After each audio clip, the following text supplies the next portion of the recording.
The night sky above Earth was calm, but far beyond the stars. A silent ship moved through the dark. Inside the ship stood Soraka, an alien woman from a proud and ancient race. Her species had traveled to many worlds, studied many creatures, and judged them all. They believed they were the wisest, the most careful, and the most advanced. And now Soraka had been sent to observe a strange little planet called Earth. She expected to find nothing impressive, only a young race of noisy mammals still learning to stand. Her people whispered that humans were reckless, that they wasted their resources, that they played with danger instead of respecting it. Soraka thought the mission would be easy. She would land, take notes, send reports, and leave without trouble.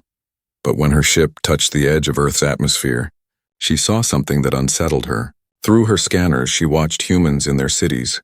They were laughing, shouting, moving in every direction. They built tall structures that touched the sky. They filled the night with light as if they hated the dark. And they carried strange tools, using them in ways that made no sense to her. Soraka tilted her head, confused. One human held a sharp object that looked like a weapon. She braced herself, thinking violence was about to begin, but instead, the human calmly used it to cut food on a table. Soraka's eyes widened. "Are they mad?" she whispered. A weapon turned into a tool. Danger turned into daily life. She did not understand. Her ship landed in a quiet forest far from the city. The air was fresh, filled with smells of soil, water, and trees. Soraka stepped outside, covering herself in a thin energy cloak that gave her the shape of a human. She looked at her hands and legs, now appearing almost normal. Though the illusion felt strange, every step on the soft ground reminded her she was far from home. She moved carefully through the forest, her senses alert. Insects hummed. Animals stirred in the shadows, but none of them frightened her. What frightened her was the thought of meeting a human face to face. Her heart beat faster. Her people warned her, "Do not trust them. They are unpredictable," yet curiosity burned stronger than fear. As she reached the edge of the forest, she saw the glowing city once again. Cars moved like shining insects on black rivers of stone. Humans crowded together in groups, loud and alive. They were not like any other species she had studied. Most species avoided risk, avoided pain, avoided chaos, but humans seemed to run toward it. They mixed fire and metal, poison and food, danger and play, and still they survived. Soraka hid behind a fence and watched a family in their yard. A small child ran with a stick, swinging it wildly, pretending it was a sword. The parents laughed, watching without fear in Soraka's world. Such a stick would be banned for its sharp edges. Here they gave it to their children for fun. Her mouth fell open in shock. What kind of species teaches danger as a game? She asked herself. The night grew colder. But Soraka stayed hidden. She needed to learn more, to understand why humans acted this way. Her mission was not only to observe, but also to decide. Were humans a threat? Or could they be ignored? At first glance, she thought they were fools. But the longer she watched, the more uneasy she felt. Because fools should not survive, and yet humans were still here, thriving. Her communicator beeped softly, a message from her ship. "Report status," the voice of her commander echoed. Soraka hesitated, staring at the city lights. She could not yet explain what she was seeing, so she simply replied, "Observation in progress," and ended the call. A sudden sound broke her focus. A group of humans nearby lit a fire in a circle of stones. They placed food directly over the flames. Laughing as smoke rose, Soraka gasped. "Fire is not a toy. It destroys everything it touches," she whispered. Yet here they were, treating fire like a friend. Her heart raced. Torn between fear and fascination, she stepped back, her cloak flickering for a moment, almost revealing her alien form. A dog barked loudly. Staring in her direction, Soraka froze, her breath caught in her chest. The humans turned toward the noise, their eyes scanning the dark. She pressed against the fence, willing herself to stay invisible. Finally, the dog lost interest, and the family went back to their fire. But Soraka's hands were still shaking. She whispered to herself, "These humans, they are not safe. They are not logical."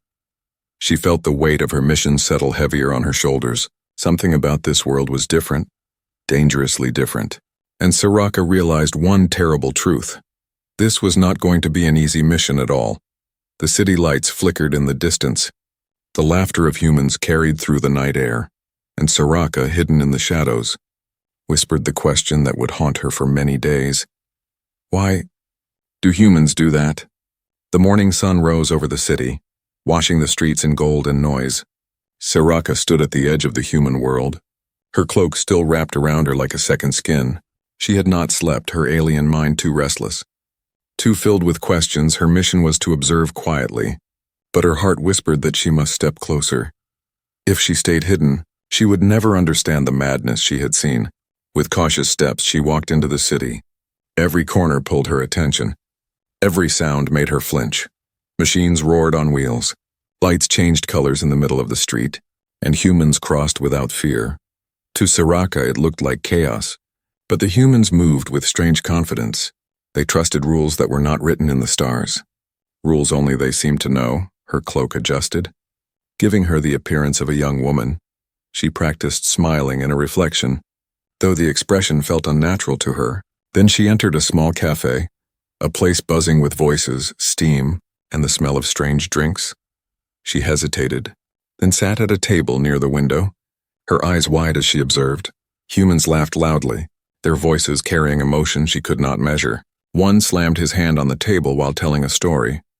Another leaned close to whisper secrets. They argued, joked, and then laughed again.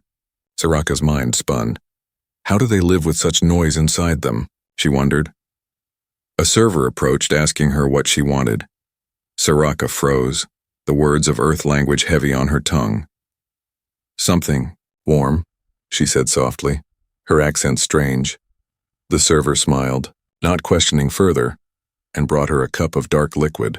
She sniffed it carefully, the bitter scent stinging her nose. Humans around her drank it with joy, so she copied them. The taste nearly burned her tongue. She forced herself to swallow, trying not to react. Why do they poison themselves willingly? She whispered at the next table. She watched two men use knives, long, sharp blades. Her eyes widened, her body tense, ready for violence, but instead of fighting, they calmly used the blades to spread butter and cut bread. She nearly gasped out loud. Danger was everywhere, yet humans treated it like nothing. To them, a weapon was not just a weapon. It was also a tool, a toy, even part of their food rituals. Her hands trembled as she picked up a spoon. Trying to copy their actions, the curved object felt harmless. But she feared it too might be something unexpected. She whispered, "This world is upside down," her voice shaky. A human at the next table turned, giving her a curious look. She quickly looked away, but her heart raced. Had she spoken too loudly, the cafe grew more crowded. Voices mixing like waves, crashing in her mind. Soraka fought to stay calm, reminding herself she was a trained observer. Yet her alien instinct screamed that this species was unpredictable. Any one of them could change from laughter to rage in a heartbeat, and still. She could not look away. Then something stranger happened. A man walked in carrying a large box. He opened it, and inside were tiny sparks of fire contained in wires. Soraka panicked, her body stiff. In her world, exposed energy was disaster. But humans gathered around, smiling and clapping. It was just a toy for children, a game with lights and sound. Her lips parted in disbelief. Energy turned into entertainment, she thought. Have they no fear at all? Her mind swirled with questions until a voice startled her. "Are you new here?" the man asked. Soraka turned and saw him. Ethan, a young human with curious eyes. He smiled kindly, his tone gentle but his gaze sharp. "You look like you've never been in a cafe before," he said.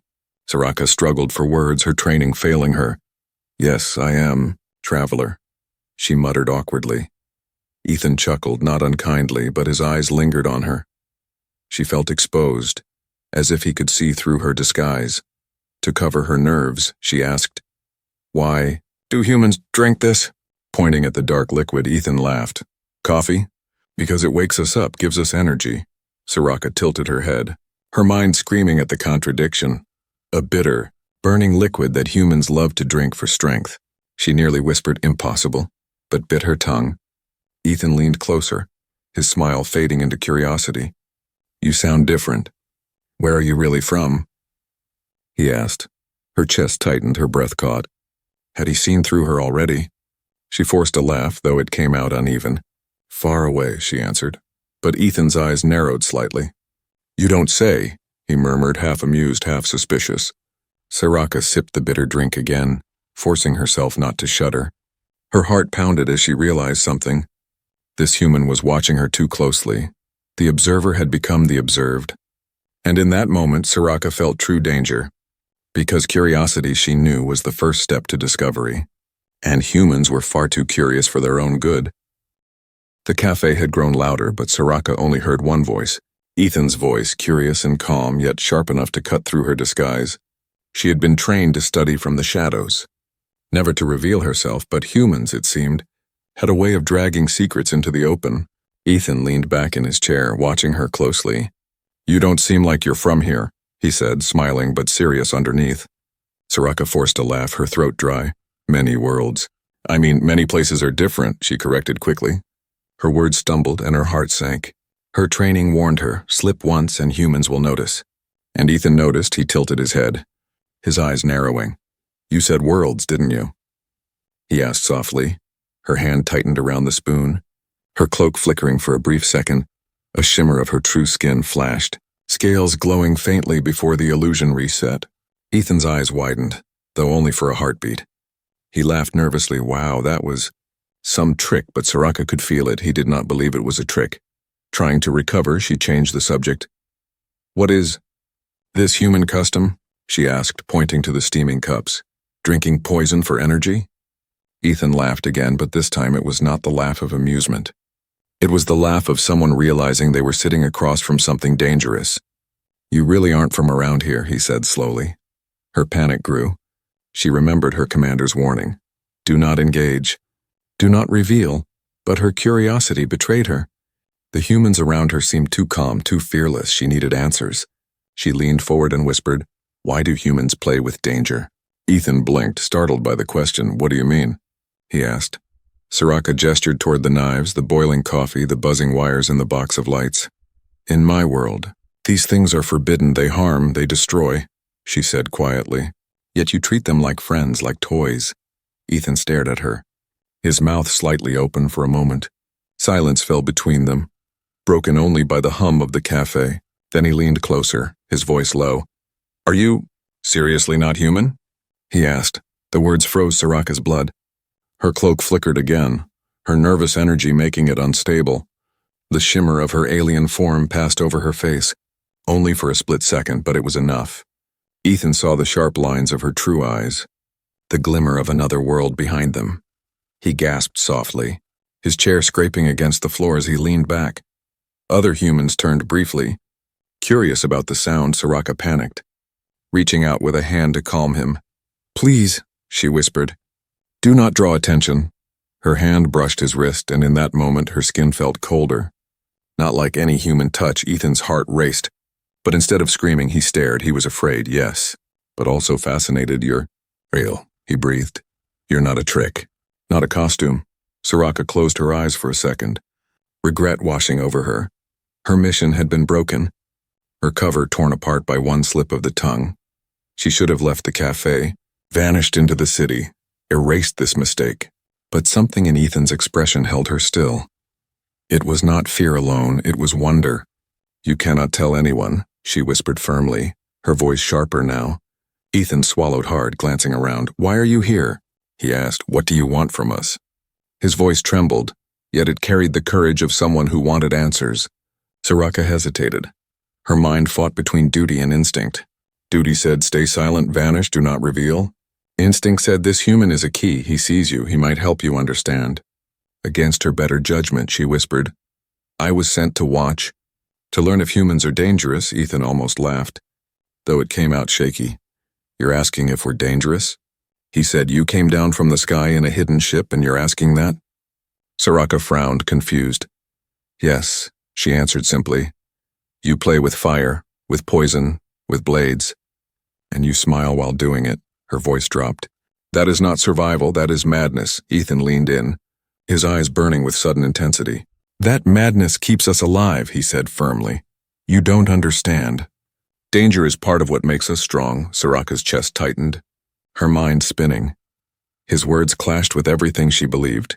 Her people valued safety, control, order, but here was a human telling her that chaos was strength. Her lips parted, ready to argue, but she stopped. Because deep down, a small voice whispered that maybe he was right. Then suddenly the cafe door opened with a loud chime. Two men in dark uniforms stepped inside, scanning the room. Soraka's cloak flickered again as her nerves spiked. Her pulse raced. Had her presence already been noticed? Ethan's eyes widened, glancing at her quickly.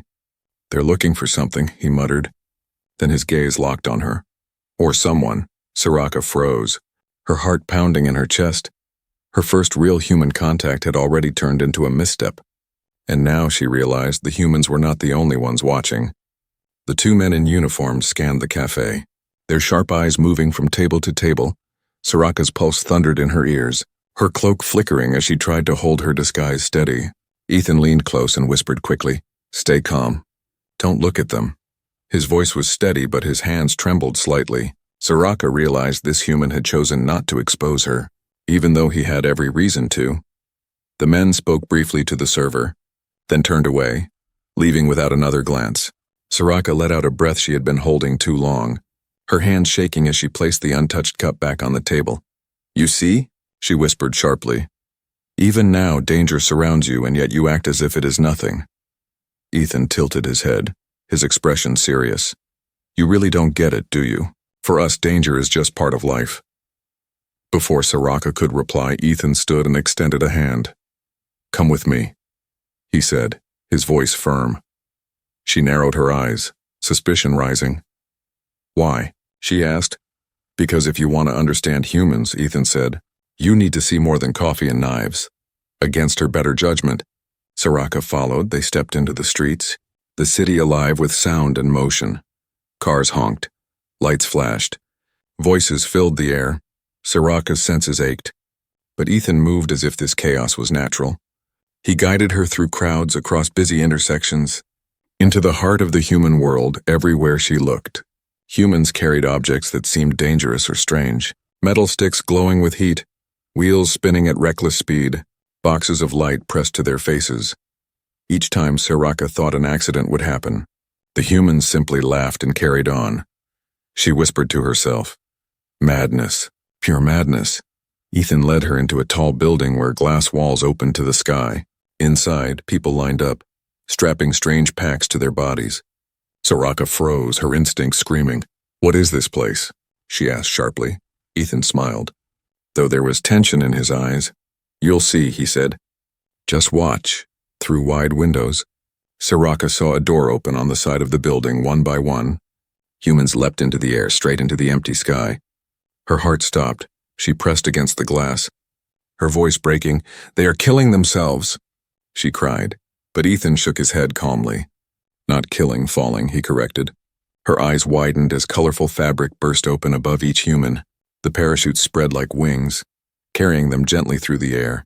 Soraka's mouth fell open in disbelief. "They jump from the sky and survive," she whispered. Her body trembled, her alien mind unable to process what she was seeing. "No species chooses death for fun. No species," she muttered. Ethan chuckled softly, though his voice carried pride. "We don't see it as death," he said. "We see it as freedom." Soraka turned to him, eyes burning. "Freedom?" she repeated. "Yes," Ethan said, "to us. Life is not about avoiding danger, it's about facing it, mastering it." She shook her head violently, her cloak flickering again. "You cannot survive this way," she argued. "No civilization can." But Ethan only smiled faintly. "And yet here we are," he said, still standing, still moving forward. Soraka stepped back, her breath uneven. She wanted to deny his words, but the proof was outside the window, humans laughing as they floated back to the earth. She whispered, "In my world, risk is death, but here, risk is life." Her voice cracked, her chest tightening with the weight of realization. Ethan's eyes softened. "You're starting to understand," he said quietly. Soraka turned to him, frustration and wonder mixing in her voice. "No, I do not understand," she snapped. "You treat fire like a pet, poison like food, knives like toys, and now you leap into the void for amusement." Her voice dropped to a whisper, trembling. "How has your species not destroyed itself already?" Ethan looked out at the parachutes drifting in the sky, his expression thoughtful. "Maybe we should have," he admitted, "but we didn't. And maybe that's what makes us different." He glanced at her again. "Danger doesn't break us, Soraka, it shapes us." Her name on his lips made her heart jolt. He had spoken it perfectly, though she had never told him. Her eyes narrowed, suspicion flashing. "How do you know my name?" she demanded. Ethan hesitated, his jaw tightening. "I heard you whisper it when you thought no one was listening," he said quietly. His voice was calm, but his eyes told her he was holding back something. For the first time, Soraka felt truly unsettled. This human had seen too much, noticed too much. He was not like the others. And if one human could pierce her disguise, what would happen if more discovered her? Outside, another group jumped into the sky, their laughter echoing as they vanished into the clouds. Soraka pressed a hand to her chest, whispering, "They are not sane, and yet, perhaps that is why they are still here." Ethan turned to her, his voice steady. "You're not here by accident, are you?" he asked. His words hit her like a strike. She froze, unable to reply, her cloak trembling as her alien form threatened to break through. And in that moment, Soraka realized the truth she had been avoiding. Her mission was no longer hidden. The humans were beginning to see her, and curiosity once again had pulled her into danger. The air outside the glass tower was cool, yet Soraka felt heat burning beneath her skin. Her cloak shimmered weakly, the strain of keeping her disguise heavy after so much fear. Ethan stood beside her, silent, his eyes locked on her face. He had seen enough to know she was not like the others, and his curiosity was sharper than any blade. "Who are you, really?" he asked at last. His voice steady, but his hands clenched at his sides. Soraka's throat tightened. Her instincts screamed for her to run, to vanish back into the forest, back to her ship. But something inside her refused. This human had not betrayed her yet. Though he had every chance to, instead he had stayed. Even defended her when the men in uniforms had looked too closely. Her voice trembled as she spoke. "You should not know," she whispered. "Your kind is not ready." Ethan tilted his head, his tone sharper now. "Not ready? You mean we're too stupid to understand?" Soraka flinched at the edge in his voice. "No," she said firmly, "not stupid. Too dangerous." Ethan laughed bitterly, shaking his head. "You keep calling us dangerous, but you're the one hiding in a disguise, sneaking through our cities, watching us like we're animals in a cage." His words struck like arrows, and Soraka's breath caught. He was right, she had come to judge, not to understand. Her hands trembled. Her cloak flickered again. For a moment, Ethan saw the truth beneath, the faint glow of her alien skin, the sharp curve of her eyes, the shimmer of scales across her cheek. He staggered back, his breath sharp. You're real," he whispered, his voice filled with awe and fear. Soraka closed her eyes, knowing there was no point in hiding anymore. The cloak collapsed with a faint hum, and her true form shimmered into sight. Her skin glowed faint silver under the city lights, her eyes bright like twin stars. Her voice, unmasked, carried an echo of something ancient. "I am Soraka of the Vayari," she said softly. Around them the city moved on, humans rushing by, too busy to notice what stood in the shadows. But for Ethan, the world had narrowed to her alone. He stepped closer, his fear tangled with wonder. "Why come here? Why risk this?" he asked. Soraka's gaze dropped, her voice heavy. "My people sent me to judge you, to see if humanity should be feared or ignored." Her words hung in the air, sharp and heavy. Ethan stared at her, stunned. "You came to judge us," he repeated slowly, like deciding if we're animals or enemies." She nodded, guilt pressing on her chest. "Yes," she admitted. "I was told humans were reckless, chaotic, too unstable to survive." "And yet you endure," her voice softened. "I had to see why." Ethan rubbed a hand across his face, trying to steady his breathing. "Well, you've seen us now," he said. "Do you still think we're just chaos?" Soraka looked at him, her eyes shimmering with conflict. "I think you are chaos, but chaos with strength," she said. Her lips tightened. "That frightens me more than anything." A sudden shout in the distance made them both turn. The men in uniforms had returned, their voices sharp as they spoke into strange black devices. Soraka's heart raced, her cloak gone, her alien form visible to any who looked too closely. "We must leave," she hissed, grabbing Ethan's wrist. But Ethan pulled back, his voice urgent. "Wait, if they see you, they'll never let you go." Soraka's eyes widened. "Then why do you not expose me?" she demanded. Ethan met her gaze, his voice steady. "Because you trusted me first," he said. "And if I'm right, you didn't come here to hurt us." His words stunned her. Trust, so simple, yet her people never spoke of it, never valued it in her world. Survival was rules and caution, never risk, never faith. And here was a human offering her something she had never been given. For a moment she wavered, torn between her mission and her heart. Her communicator buzzed faintly at her side, the voice of her commander pressing in her mind. "Report, Soraka. Do you confirm the humans are a threat?" Her breath caught, her eyes locking with Ethan's. She could not answer, not yet. Instead, she silenced the call and whispered, "Not now." Ethan frowned, noticing the flicker of fear in her expression.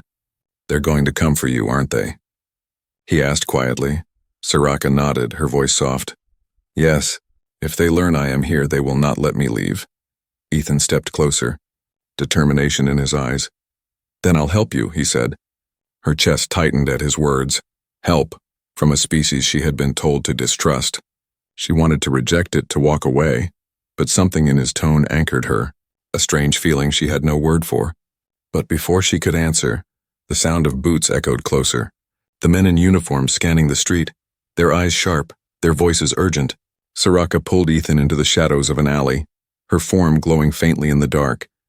Her voice was low, trembling. "You should not be near me, human." "If they find you with me, you will suffer too." Ethan shook his head. "Maybe, but I'd rather face danger than wonder for the rest of my life if I let the truth slip away," he said. His words struck her deeper than any weapon. This was the heart of humanity, madness mixed with courage, danger tied with loyalty, and it both terrified and fascinated her. As the shadows stretched around them, Soraka whispered, "Perhaps my people were wrong about you." But before Ethan could reply, the light of a search beam swept across the alley, and Soraka knew the moment of hiding was over. The searchlight swept across the alley, cutting through shadows like a blade. Soraka pressed herself against the cold wall, her glowing skin dimmed by sheer will. Ethan stood close beside her, his breath fast but steady. When the beam passed, Soraka released a trembling breath. "They will not stop," she whispered. "They will hunt until they find me." Ethan looked at her, determination flashing in his eyes. "Then we need to stay ahead of them," he said. He grabbed her hand and pulled her deeper into the city. Through narrow streets buzzing with neon lights and rushing crowds, Soraka stumbled, overwhelmed by the human world at night. So much color, so much sound, so much life. Her senses screamed that this was danger, yet humans walked through it as if it were home. They entered a marketplace filled with noise and strange objects. Stalls lined the street, humans shouting prices, waving food, tools, and glittering devices. Soraka's eyes darted from one thing to another. A man sold glass bottles filled with fire-colored liquid. Another displayed blades curved like smiles. Children laughed as they played with tiny machines that rolled across the ground. Everywhere Soraka looked, danger and joy were side by side. She whispered in awe, "You surround yourselves with chaos, yet you thrive in it." Ethan glanced at her, smirking faintly. "Chaos is just another word for possibility," he said. Her head tilted, her alien mind struggling to understand. "In my world, everything is measured, controlled. Nothing is left to chance," she replied softly. Ethan shook his head. "That's the difference here.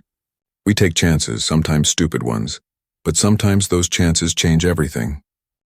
At one stall, Soraka stopped suddenly, her eyes wide. A man hammered glowing metal with bare strength. Sparks flying dangerously close to his face, Soraka gasped. "He plays with fire, he risks death," Ethan laughed. "He's a blacksmith, he shapes fire and metal into tools." "Into art," Soraka shook her head. "Madness," she whispered. But her eyes shone with fascination because deep down, she could see the brilliance hidden in the madness. They moved on, slipping past the crowd, until they reached a quieter corner. Ethan stopped by a glass shop, its windows filled with glowing devices. He pointed at one, an old television playing images of humans walking on the surface of the moon. Soraka froze, her breath catching. "They left their world," she whispered. "They touched the void with fragile bodies." Ethan nodded proudly. "Yeah. And we'll go further still," he said. Her voice trembled. "But why?" "The void is death." Ethan's smile was small but fierce. "Because the void is also the future." Soraka felt her chest tighten, torn between fear and wonder. Her people feared risk, avoided it at all costs. But humans embraced it, turned it into progress, into survival, she whispered. "Perhaps my people were wrong to laugh at yours." Before Ethan could answer, a voice cut through the quiet. "She's not one of us, is she?" Soraka spun, her heart leaping. A man stood in the shadows. His suit plain but his eyes sharp.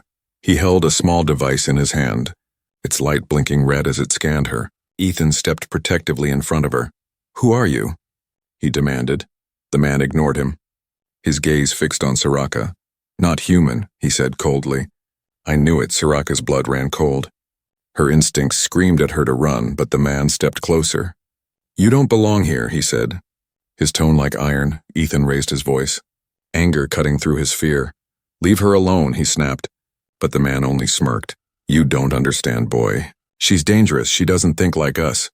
Soraka's cloak flickered weakly, her alien form shimmering into view again. The man's eyes widened with satisfaction. "I was right," he whispered, raising the device as if to record. Soraka stepped back, fear twisting in her chest. If her existence was revealed, her mission was over. Her people would call her a failure, worse. The humans might see her as an enemy. But Ethan stepped forward, his fists clenched. "You don't get it," he said firmly, his voice trembling with courage. "She's here to understand us, not to hurt us," the man scoffed. "Understand? Look at her, she's terrified of everything she sees." Ethan shook his head. "Not terrified. Curious," he said. "And maybe that's the most human thing of all." Soraka's eyes widened at his words. Curious, yes, that was true. Her fear was tangled with wonder. Her terror mixed with fascination. She whispered softly, almost to herself, "Perhaps curiosity is strength." The man stepped closer, his device beeping louder. "Whatever she is, the world must know," he said. Soraka's chest tightened, panic flooding her. But Ethan grabbed her hand and pulled her back. "Run," he hissed. And together they vanished into the night crowd, the man's voice shouting after them. As they disappeared into the maze of streets, Soraka's mind spun. The humans she had feared were now split before her eyes, some ready to destroy her, others ready to protect her. Was this brilliance or was this madness? She did not know, but one truth echoed inside her heart. Humans could never be ignored. The city lights blurred as Soraka and Ethan ran through the crowded streets. Behind them, the man with the scanning device shouted into his communicator, his voice sharp with urgency. Soraka's cloak flickered weakly, her energy almost gone, her alien form bleeding through the illusion. Ethan pulled her into a side alley, pressing against the wall as footsteps thundered past. For a moment, silence wrapped around them, broken only by her quick breathing. "They will find me soon," Soraka whispered, her voice trembling. Her eyes glowed faintly in the dark, sorrow hidden in their light. "My people will not forgive failure. And your people will not forgive the unknown." Ethan shook his head firmly, his hand gripping her shoulder. "You're not a failure, and you're not our enemy," he said. "You came here to understand, not to destroy." Soraka looked at him, her chest heavy with conflict. In her world, there was no place for mistakes, no place for risk here. Humans lived inside risk, wore it like a second skin. She whispered softly, "Perhaps that is why you survive." A sound buzzed at her side, her communicator flashing again. The voice of her commander filled her mind, cold and demanding. "Soraka, report. What is your judgment on the humans?" Her hands trembled, the weight of the question crushing her. This was her mission, her duty, the reason she had crossed the void. Yet the answer was no longer clear. She remembered the cafe, the knives treated as harmless, the fire turned into food, the children laughing with sticks of danger. She remembered the humans leaping from the sky, trusting flimsy cloth to carry them safely to the ground. She remembered Ethan, standing between her and those who wanted to expose her. A human risking himself for a stranger not even of his world. Were humans dangerous? Yes. Were they reckless? Yes, but were they weak? No, never. Ethan watched her, his voice low, urgent. "Don't tell them we're a threat," he pleaded. "Don't let your people see us only as madness." Soraka's lips trembled, her heart torn in two. "If I lie to them, I am a traitor," she whispered. "If I tell them the truth, they may come for you," her voice cracked. "Either way, danger follows." Ethan stepped closer, his eyes steady.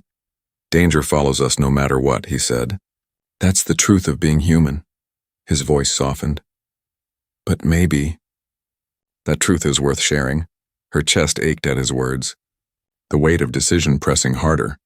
She lifted the communicator slowly, her voice trembling. "My report," she said. Her commander's silence waiting on the other end. She looked at Ethan one last time, his gaze fierce with hope. Then she spoke, her words clear and strong. "Do not underestimate the humans," she said. "They are reckless, yes. They are wild, yes. They leap into death and laugh at it. They play with fire and drink poison. They turn danger into toys." Her voice grew firmer. "But this madness is their strength. They survive because of it. They thrive because of it." The line went silent, her commander listening. Soraka's final words fell like thunder. "If we move against them, we will not face fools. We will face survivors." The communicator clicked off, her report sent across the stars. Soraka's body trembled, the choice burning inside her. She had not condemned humanity, nor had she praised them blindly. She had told the truth, and that truth was dangerous. Ethan stared at her, his mouth slightly open. "You just told them. We're strong," he said softly. Soraka nodded, her eyes glowing. "Yes, but I also told them you are mad," she whispered. Ethan laughed, the sound full of relief and pride. "Madness and strength," he said. "That sounds exactly right." But their moment of calm shattered as voices echoed down the alley. The men in uniforms were close again, searchlights sweeping. Soraka's cloak flickered one last time, fading almost completely. "They will take me if I stay," she whispered. Sorrow in her tone. Ethan's voice grew fierce. "Then go back to your people, but don't forget what you saw here." Her throat tightened. Her gaze locked on his for a moment. She wished she could stay, wished she could learn more, but the risk was too great. She pressed a glowing hand against his chest, whispering, "You gave me something my people never did, trust." Her voice shook. "Do not lose it, human." A beam of light cut through the alley, and Soraka activated the recall on her wrist. Her form shimmered, her body dissolving into silver light. Ethan stepped back, his hand reaching out, and then she was gone, the night swallowing the glow of her departure. High above, her ship lifted silently into the sky. Soraka stood inside, her eyes fixed on Earth through the viewport. The planet glowed with lights and life, filled with madness, brilliance, and unyielding spirit, she whispered to herself, her voice soft but full of awe. Humans do what with that? No wonder they survived the galaxy. And with that, the stars swallowed her ship. But her message remained, carried across the void, a warning, a revelation, and perhaps a beginning.